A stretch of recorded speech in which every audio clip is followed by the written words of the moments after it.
ମା ଲକ୍ଷ୍ମୀଙ୍କୁ ସୁମରଣା କରି ଚଷା ପୁଅ ତାର ମୁଠି ଅନୁକୂଳ କରିବ ଏ ବର୍ଷର ପ୍ରଥମ ବିହନ। ଆମ ଓଡ଼ିଶାର ପର୍ବପର୍ବାଣି ଭାରି ନିଆରା ଆଉ କେତେ ସୁନ୍ଦର। ପବିତ୍ର ଅକ୍ଷୟ ତୃତୀୟା ବଡ଼ି ଭୋରୁ ଚଷା ପୁଅ ଭାରି ତତ୍ପର। କଳସ ବସେଇ ଆମ୍ବଡାଳ ଦୁବ ବରକୋଳି ପତ୍ର ଦେଇ ମା ଲକ୍ଷ୍ମୀଙ୍କୁ ଆବାହନ କରିବାରେ ଲାଗିପଡ଼େ।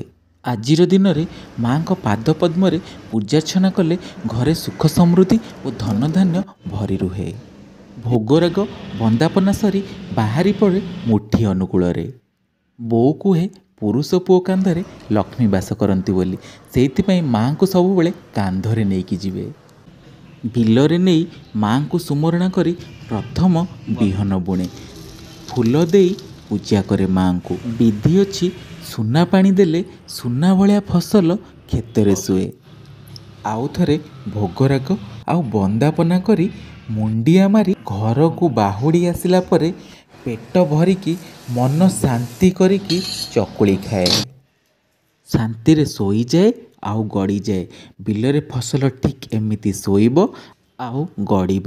ପବିତ୍ର ଅକ୍ଷୟ ତୃତୀୟାର ଅଭିନନ୍ଦନ।